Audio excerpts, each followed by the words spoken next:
बिस्मिल्लाह बेटा। खिलौने बेचते पे सर, बच्चों लिए खिलौने बेच रहा हूँ। ये 100 का बेटा 50 का है, तकरीबन 30 साल हो गए। 65 मजबूरी है बेटा, की कर सकते। घर के बच्चों वास्ते खाना ये वो बिजली के बिल खर्चे करते। ज़िला साहिवाल मिनट कंपनी में 3, 2 बेटियाँ 1 बेटा। बच जाता कोई 1500 कमा लीदा, खर्चा बन जाता बच्चों का।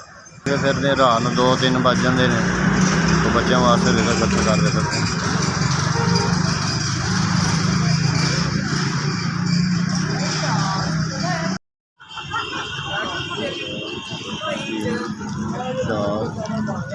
चार हज़ार 4000 जिन्होंने लोगों ने मेरी मदद की थी 4000 की। अल्लाह पाक उन्होंने इन्ना को हाज़र दवे, अल्लाह पाक उन्होंने बनता नज़र आए बेटा, और उनको ज़िंदगी अता करे।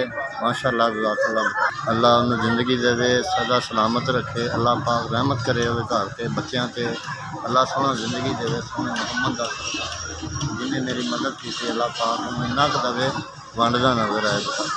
अल्लाह पास भी ऐस ताड़ी मेहरबानी है, मुझे तो तुसी 4000 रुपया दिता बेटा। मैं ज़िला साहिवाल दे रहने वाला बेटा।